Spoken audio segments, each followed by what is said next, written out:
The Story Vault presents Agatha Christie, The Voice in the Dark. I am a little worried about Marjorie, said Lady Stranley.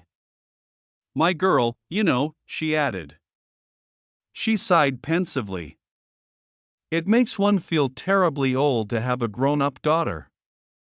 Mr. Satterthwaite, who was the recipient of these confidences, rose to the occasion gallantly. No one could believe it possible, he declared with a little bow. Flatterer, said Lady Stranley, but she said it vaguely and it was clear that her mind was elsewhere. Mr. Satterthwaite looked at the slender white-clad figure in some admiration. The sunshine was searching, but Lady Stranley came through the test very well. At a distance the youthful effect was really extraordinary. One almost wondered if she were grown up or not. Mr. Satterthwaite, who knew everything, knew that it was perfectly possible for Lady Stranley to have grown-up grandchildren. She represented the extreme triumph of art over nature. Her figure was marvelous, her complexion was marvelous. She had enriched many beauty parlors and certainly the results were astounding. Lady Stranley lit a cigarette, crossed her beautiful legs encased in the finest of nude silk stockings and murmured, "Yes, I really am rather worried about Marjorie." "Dear me," said Mr. Satterthwaite, "what is the trouble?" Lady Stranley turned her beautiful blue eyes upon him. "You have never met her." "Have you?" "She is Charles's daughter," she added helpfully. If entries in Who's Who were strictly truthful, the entries concerning Lady Stranley might have ended as follows: hobbies, getting married. She had floated through life shedding husbands as she went. She had lost 3 by divorce and 1 by death. If she had been Rudolph's child I could have understood it, mused Lady Stranley. You remember Rudolph? He was always temperamental. 6 months after we married I had to apply for those queer things, what do they call them? Conjugal whatnots, you know what I mean. Thank goodness it is all much simpler nowadays. I remember I had to write him the silliest kind of letter. My lawyer practically dictated it to me, asking him to come back, you know, and that I would do all I could, etc., etc. But you never could count on Rudolph, he was so temperamental. He came rushing home at once, which was quite the wrong thing to do, and not all what the lawyers meant. She sighed. About Marjorie, suggested Mr. Satterthwaite, tactfully leading her back to the subject under discussion. Of course. I was just going to tell you, wasn't I? Marjorie has been seeing things, or hearing them. Ghosts, you know, and all that. I should never have thought that Marjorie could be so imaginative. She is a dear good girl, always has been, but just a shade dull, impossible, murmured Mr. Satterthwaite with a confused idea of being complimentary. In fact, very dull, said Lady Stranley. Doesn't care for dancing, or cocktails, or any of the things a young girl ought to care about. She much prefers staying at home to hunt instead of coming out here with me. Dear, dear, said Mr. Satterthwaite, she wouldn't come out with you, you say? Well, I didn't exactly press her. Daughters have a depressing effect upon one, I find. Mr. Satterthwaite tried to think of Lady Stranley accompanied by a serious-minded daughter and failed. I can't help wondering if Marjorie is going off her head, continued Marjorie's mother in a cheerful voice. Hearing voices is a very bad sign, so they tell me. It is not as though Abbott's Mead were haunted. The old building was burnt to the ground in 1836, and they put up a kind of early Victorian chateau which simply cannot be haunted. It is much too ugly and commonplace. Mr. Satterthwaite coughed. He was wondering why he was being told all this. I thought perhaps, said Lady Stranley, smiling brilliantly upon him, that you might be able to help me. I? Yes. You are going back to England tomorrow, aren't you? I am. Yes, that is so, admitted Mr. Satterthwaite cautiously. And you know all these psychical research people. Of course you do, you know everybody. Mr. Satterthwaite smiled a little. It was one of his weaknesses to know everybody. So what can be simpler, continued Lady Stranley. I never get on with that sort of person. You know earnest men with beards and usually spectacles. They bore me terribly and I am quite at my worst with them. Mr. Satterthwaite was rather taken aback. Lady Stranley continued to smile at him brilliantly. So that is all settled, isn't it? She said brightly. You will go down to Abbotsmead and see Marjorie, and make all the arrangements. I shall be terribly grateful to you. Of course, if Marjorie is really going off her head, I will come home. Ah! Here is Bimbo. Her smile from being brilliant became dazzling. A young man in white tennis flannels was approaching them. He was about 25 years of age and extremely good-looking. The young man said simply, I have been looking for you everywhere, Babs. What has the tennis been like? Septic. Lady Stranley rose. She turned her head over her shoulder and murmured in dulcet tones to Mr. Satterthwaite. It is simply marvelous of you to help me. I shall never forget it. Mr. Satterthwaite looked after the retreating couple. I wonder, he mused to himself, if Bimbo is going to be number 5. To the conductor of the train deluxe was pointing out to Mr. Satterthwaite where an accident on the line had occurred a few years previously. As he finished his spirited narrative, the other looked up and saw a well-known face smiling at him over the conductor's shoulder. My dear Mr. Quin, said Mr. Satterthwaite, his little withered face broke into smiles. What a coincidence! That we should both be returning to England on the same train. You are going there, I suppose? Yes, said Mr. Quin. I have business there of rather an important nature. Are you taking the first service of dinner? I always do so. Of course, it is an absurd time 6:30, but one runs less risk with the cooking. Mr. Quin nodded comprehendingly. I also, he said. We might perhaps arrange to sit together. 6:30 found Mr. Quin and Mr. Satterthwaite established opposite each other at a small table in the dining car. Mr. Satterthwaite gave due attention to the wine list and then turned to his companion. I have not seen you since yes, not since Corsica. You left very suddenly that day. Mr. Quin shrugged his shoulders. Not more so than usual. I come and go, you know. I come and go. The words seemed to awake some echo of remembrance in Mr. Satterthwaite's mind. A little shiver passed down his spine, not a disagreeable sensation, quite the contrary. He was conscious of a pleasurable sense of anticipation. Mr. Quin was holding up a bottle of red wine, examining the label on it. The bottle was between him and the light, but for a minute or two a red glow enveloped his person. Mr. Satterthwaite felt again that sudden stir of excitement. I too have a kind of mission in England, he remarked, smiling broadly at the remembrance. You know Lady Stranley, perhaps? Mr. Quin shook his head. It is an old title, said Mr. Satterthwaite, a very old title. One of the few that can descend in the female line. She is a baroness in her own right. Rather a romantic history, really. Mr. Quin settled himself more comfortably in his chair. A waiter, flying down the swinging car, deposited cups of soup before them as if by a miracle. Mr. Quin sipped it cautiously. You are about to give me one of those wonderful descriptive portraits of yours, he murmured. That is so, is it not? Mr. Satterthwaite beamed on him. She is really a marvelous woman, he said. 60, yes, I should say at least 60. I knew them as girls, she and her sister.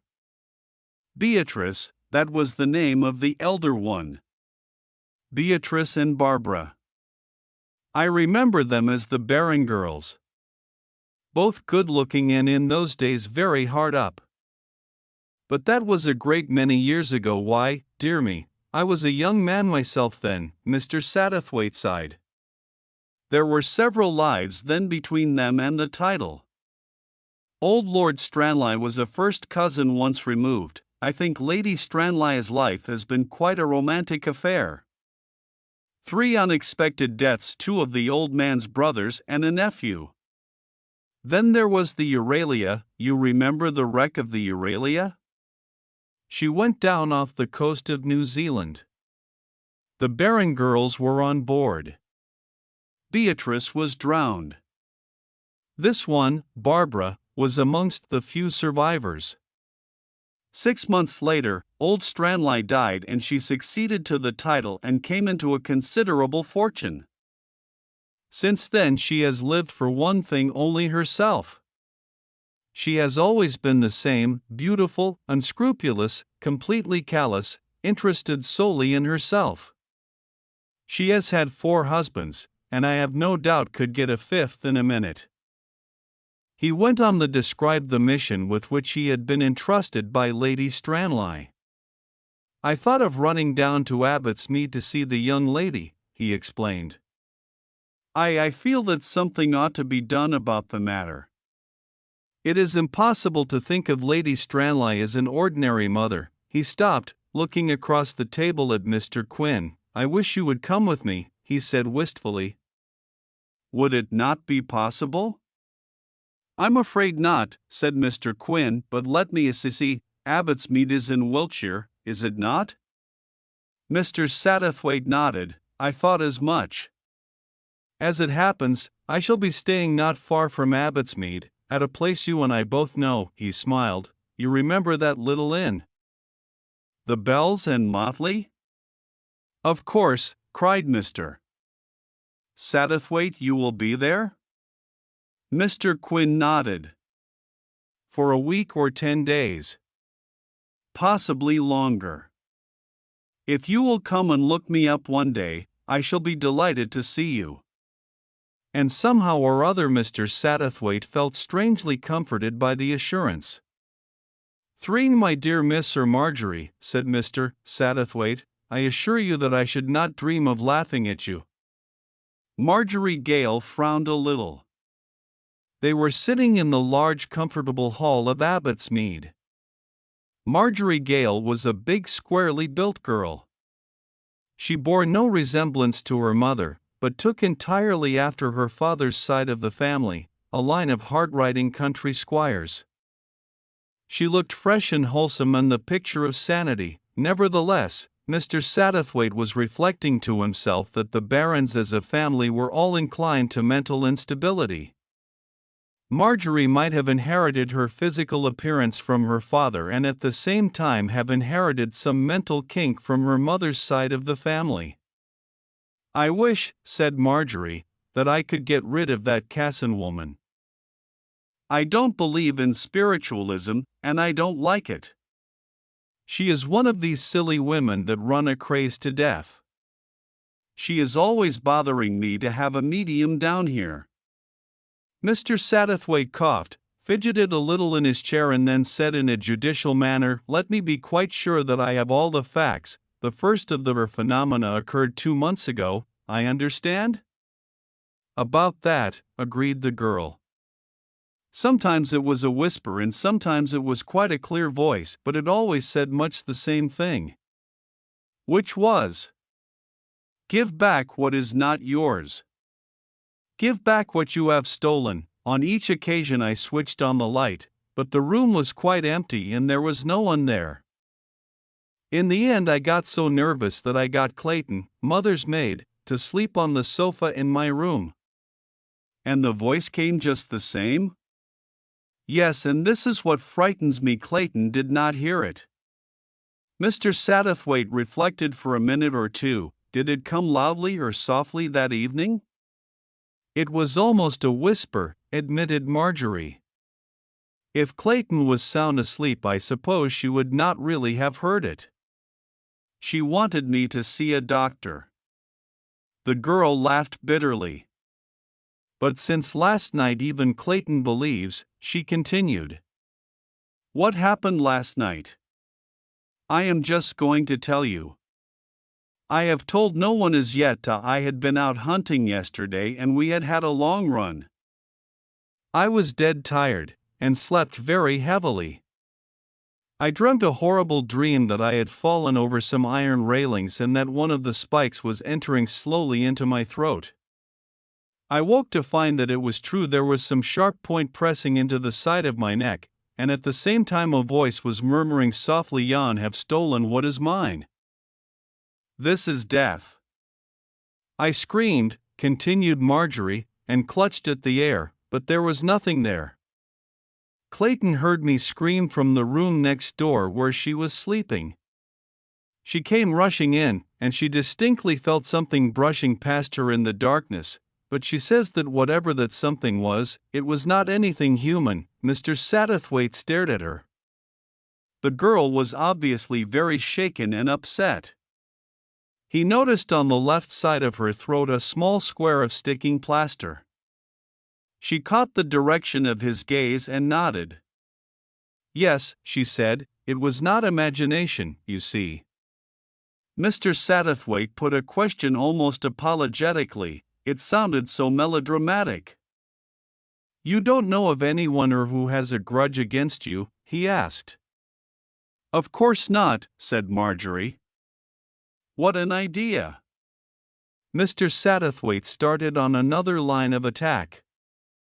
What visitors have you had during the last 2 months? You don't mean just people for weekends, I suppose? Marcia Keene has been with me all along. She is my best friend, and just as keen on horses as I am. Then my cousin Rolly Vavasor has been here a good deal. Mr. Satterthwaite nodded. He suggested that he should see Clayton, the maid. She has been with you a long time, I suppose? He asked. Donkey's years, said Marjorie. She was Mother's and Aunt Beatrice's maid when they were girls. That is why Mother has kept her on, I suppose, although she has got a French maid for herself. Clayton does sewing and pottering, little odd jobs. She took him upstairs and presently Clayton came to them. She was a tall, thin, old woman, with gray hair neatly parted, and she looked the acme of respectability. No, sir, she said in answer to Mr. Satterthwaite's inquiries. I have never heard anything of the house being haunted. To tell you the truth, sir, I thought it was all Miss Marjorie's imagination until last night. But I actually felt something brushing by me in the darkness. And I can tell you this, sir, it was not anything human, and then there is that wound in Miss Marjorie's neck. She didn't do that herself, poor lamb. But her words were suggestive to Mr. Satterthwaite. Was it possible that Marjorie could have inflicted that wound herself? He had heard of strange cases where girls apparently just as sane and well-balanced as Marjorie had done the most amazing things. It will soon heal up, said Clayton. It's not like this scar of mine. She pointed to a mark on her own forehead. That was done 40 years ago, sir. I still bear the mark of it. It was the time the Euralia went down, put in Marjorie. Clayton was hit on the head by a spar, weren't you, Clayton? Yes, Mississippi. What do you think yourself, Clayton? Asked Mr. Satterthwaite. What do you think was the meaning of this attack on Miss Marjorie? I really should not like to say, sir. Mr. Satterthwaite read this correctly as the reserve of the well-trained servant. What do you really think, Clayton? He said persuasively. I think, sir, that something very wicked must have been done in this house. And that until that is wiped out there won't be any peace. The woman spoke gravely, and her faded blue eyes met his steadily. Mr. Satterthwaite went downstairs rather disappointed. Clayton evidently held the orthodox view, a deliberate haunting as a consequence of some evil deed in the past. Mr. Satterthwaite himself was not so easily satisfied. The phenomena had only taken place in the last 2 months. Had only taken place since Marcia Keene and Rolly Vavasor had been there. He must find out something about these two. It was possible that the whole thing was a practical joke. But he shook his head, dissatisfied with that solution. The thing was more sinister than that. The post had just come in and Marjorie was opening and reading her letters. Suddenly she gave an exclamation. "Mother is too absurd," she said. "Do read this." She handed the letter to Mr. Satterthwaite. It was an epistle typical of Lady Stranley. "Darling Marjorie," she wrote, "I am so glad you have that nice little Mr. Satterthwaite there. He is awfully clever and knows all the bigwig spook people. You must have them all down and investigate things thoroughly. I am sure you will have a perfectly marvelous time, and I only wish I could be there, but I have really been quite ill the last few days. The hotels are so careless about the sweet of you to send me the chocolates, darling, but surely just a well bit silly, wasn't it? I mean, there's such wonderful confectionery out here. Bye-bye, darling, and have a lovely time laying the family ghosts.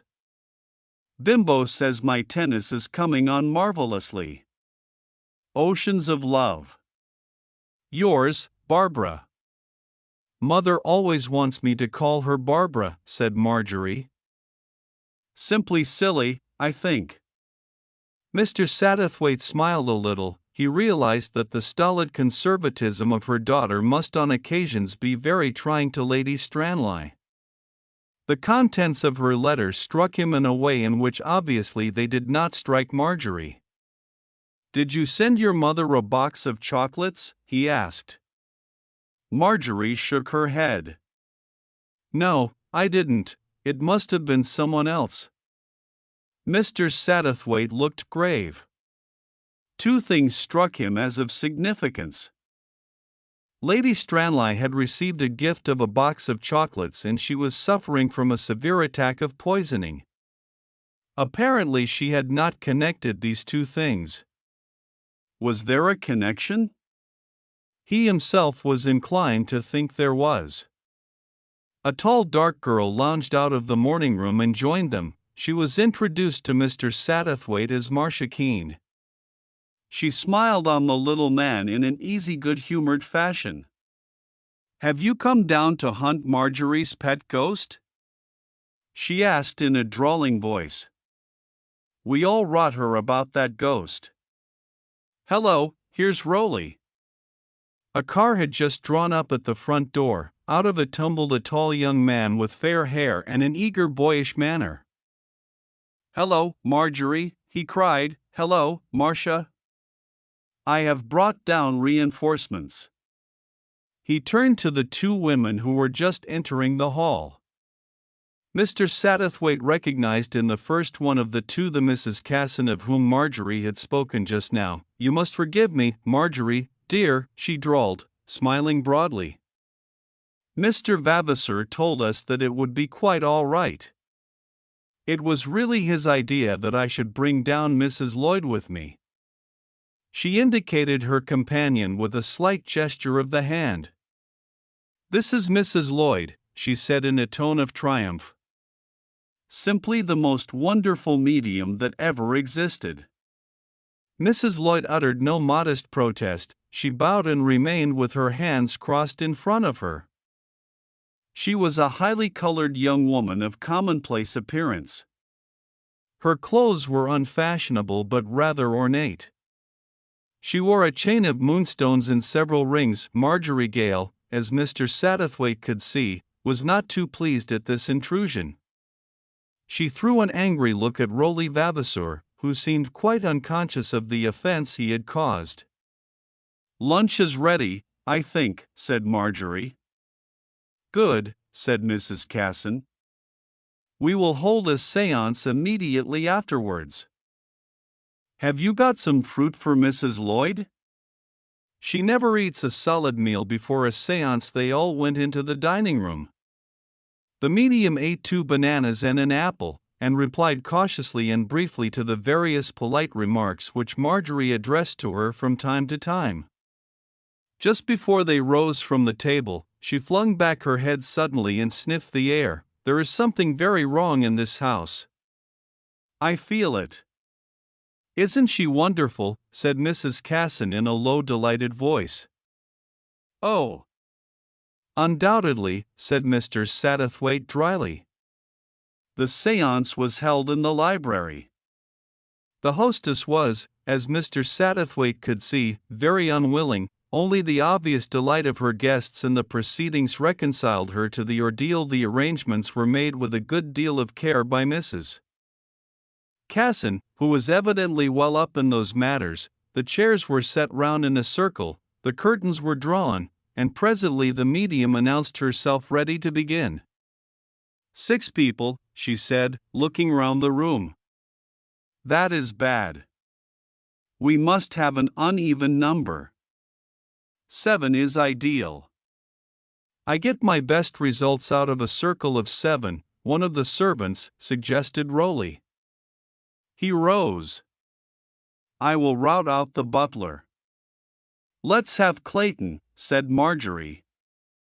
Mr. Satterthwaite saw a look of annoyance pass over Rolly Vavasour's good-looking face. "But why Clayton?" he demanded. "You don't like Clayton," said Marjorie slowly.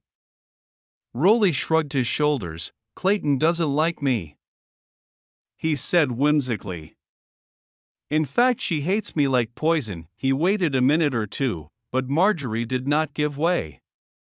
"All right," he said, "have her down." The circle was formed. There was a period of silence broken by the usual coughs and fidgetings. Presently a succession of raps were heard, and then the voice of the medium's control, a Red Indian called Cherokee. "Indian brave says you good evening, ladies and gentlemen. Someone here very anxious speak. Someone here very anxious give message to young lady. I go now. The spirits say what she come to say." A pause and then a new voice, that of a woman, said softly, "Is Marjorie here?"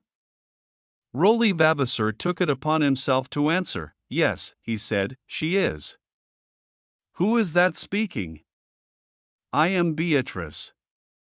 "Beatrice? Who is Beatrice?"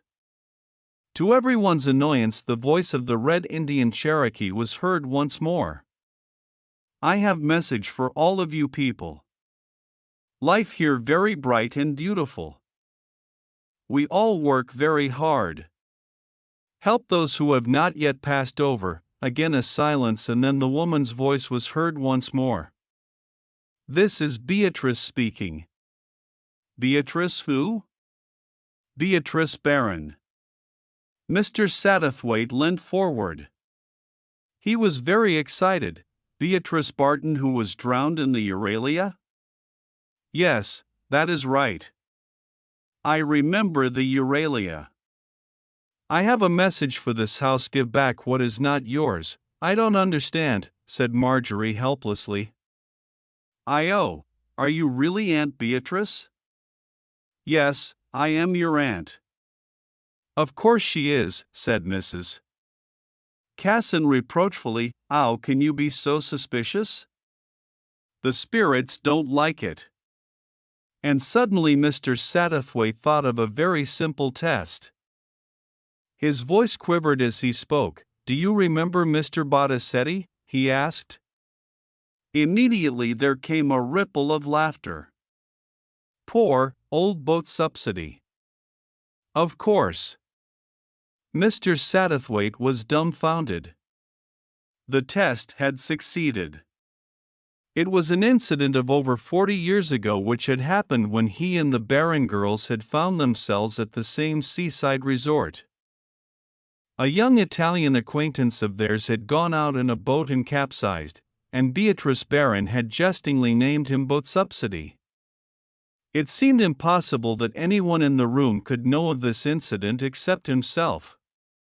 The medium stirred and groaned. "She is coming out," said Mrs. Casson. "That is all we will get out of her today, I am afraid." The daylight shone once more on the room full of people, two of whom at least were badly scared. Mr. Satterthwaite saw by Marjorie's white face that she was deeply perturbed. When they had got rid of Mrs. Casson and the medium, he sought a private interview with his hostess. "I want to ask you one or two questions, Miss Marjorie. If you and your mother were to die, who succeeds to the tide in estates?" "Roly Vavasour, I suppose." "His mother was mother's first cousin." Mr. Satterthwaite nodded. "He seems to have been here a lot this winter," he said gently. "You will forgive me asking, but is he fond of you?" "He asked me to marry him 3 weeks ago," said Marjorie quietly. "I said no." "Please forgive me, but are you engaged to anyone else?" He saw the color sweep over her face. "I am," she said emphatically. "I am going to marry Noel Barton. Mother laughs and says it is absurd. She seems to think it is ridiculous to be engaged to a curate." "Why, I should like to know." "There are curates and curates. You should see Noel on a horse." "Oh, quite so," said Mr. Satterthwaite. "Oh, undoubtedly." A footman entered with a telegram on a salver. Marjorie tore it open. "Mother is arriving home tomorrow," she said.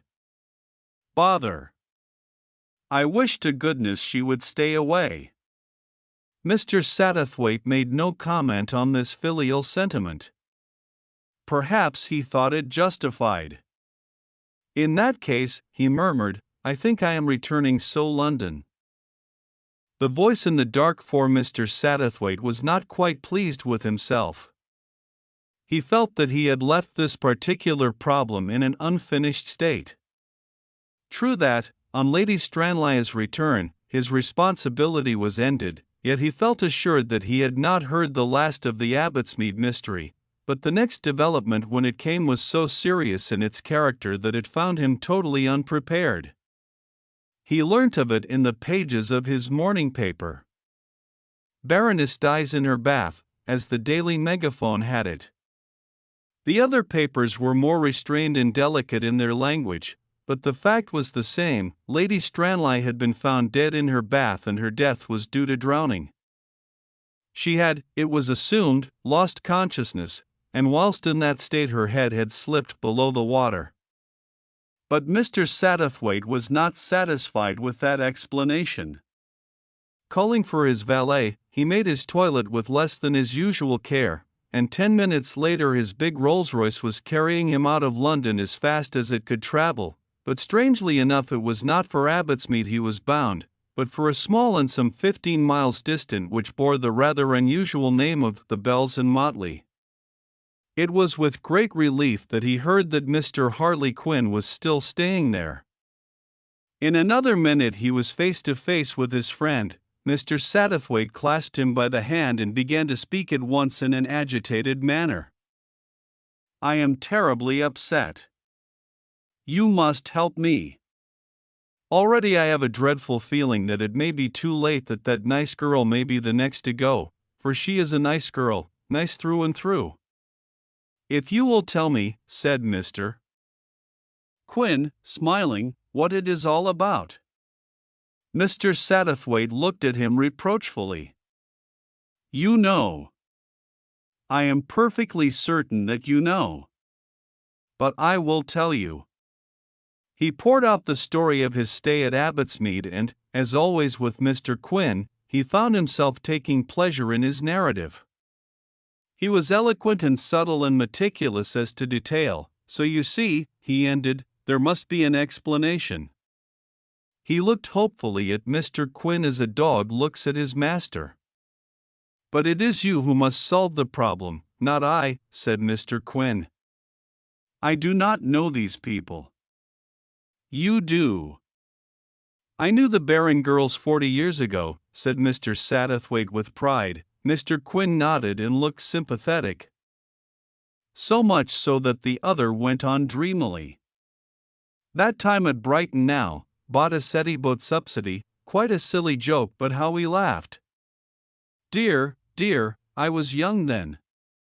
Did a lot of foolish things. I remember the maid they had with them, Alice, her name was, a little bit of a thing, very ingenuous. I kissed her in the passage of the hotel, I remember, and one of the girls nearly caught me doing it. Dear, dear, how long ago that all was. He shook his head again and sighed. Then he looked at Mr. Quin. So you can't help me, he said wistfully. On other occasions you have proved successful owing entirely to your own efforts, said Mr. Quin gravely. I think it will be the same this time. If I were you, I should go to Abbotsmead now. Quite so, said Mr. Satterthwaite. As a matter of fact, that is what I thought of doing. I can't persuade you to come with me? Mr. Quin shook his head. No, he said, my work here is done. I am leaving almost immediately. At Abbotsmead, Mr. Satterthwaite was taken at once to Marjorie Gale. She was sitting dry-eyed at a desk in the morning room on which was strewn various papers. Something in her greeting touched him. She seemed so very pleased to see him. Rolly and Marcia have just left. Mr. Satterthwaite, it is not as the doctors think. I am convinced, absolutely convinced, that mother was pushed under the water and held there. She was murdered, and whoever murdered her wants to murder me too. I am sure of that. That is why she indicated the document in front of her. I have been making my will, she explained. A lot of the money and some of the property does not go with the title, and there is my father's money as well. I am leaving everything I can to Noel. I know he will make a good use of it, and I do not trust Rolly. He has always been out for what he can get. Will you sign it as a witness? My dear young lady, said Mr. Satterthwaite, you should sign a will in the presence of two witnesses, and they should then sign themselves at the same time. Marjorie brushed aside this legal pronouncement. I don't see that it matters in the least, she declared. Clayton saw me sign and then she signed her name. I was going to ring for the butler. But you will do instead. Mr. Satterthwaite uttered no fresh protest. He unscrewed his fountain pen and then, as he was about to append his signature, he paused suddenly. The name, written just above his own, recalled a flow of memories. Alice Clayton. Something seemed to be struggling very hard to get through to him. Alice Clayton, there was some significance about that, something to do with Mr. Quin was mixed up with it. Something he had said to Mr. Quin only a very short time ago. Ah, he had it now. Alice Clayton, that was her name. The little bit of a thing. People changed, yes, but not like that. And the Alice Clayton he knew had brown eyes. The room seemed whirling round him. He felt for a chair and presently, as though from a great distance, he heard Marjorie's voice speaking to him anxiously. Are you ill? Oh, what is it? I am sure you are ill. He was himself again. He took her hand. My dear, I see it all now. You must prepare yourself for a great shock. The woman upstairs whom you call Clayton is not Clayton at all. The real Alice Clayton was drowned on the Euralia. Marjorie was staring at him. Who is she then? I am not mistaken, I cannot be mistaken. The woman you call Clayton is your mother's sister, Beatrice Barron. You remember telling me that she was struck on the head by a spar? I should imagine that blow destroyed her memory, and that being the case, your mother saw the chance of pinching the title, you mean? Asked Marjorie bitterly. Yes, she would do that. It seems dreadful to say that now she is dead, but she was like that. Beatrice was the elder sister, said Mr. Satterthwaite. By your uncle's death she would inherit everything and your mother would get nothing. Your mother claimed the wounded girl as her maid, not as her sister. The girl recovered from the blow and believed, of course, what was told her, that she was Alice Clayton, your mother's maid. I should imagine that just lately her memory had begun to return, but that the blow on the head, given all these years ago, has at last caused mischief on the brain. Marjorie was looking at him with eyes of horror. She killed Mother and she wanted to kill me, she breathed. It seems so, said Mr. Satterthwaite. In her brain there was just one muddled idea that her inheritance had been stolen and was being kept from her by you and your mother. But Clayton is so old. Mr. Satterthwaite was silent for a minute as a vision rose up before him, the faded old woman with gray hair, and the radiant golden-haired creature sitting in the sunshine at Cannes. Sisters! Could it really be so? He remembered the Barron girls and their likeness to each other. Just because two lives had developed on different tracks, he shook his head sharply. Obsessed by the wonder and pity of life. He turned to Marjorie and said gently, "We had better go upstairs and see her." They found Clayton sitting in the little workroom where she sewed. She did not turn her head as they came in for a reason that Mr. Satterthwaite soon found out. "Heart failure," he murmured, as he touched the cold rigid shoulder. "Perhaps it is best that way."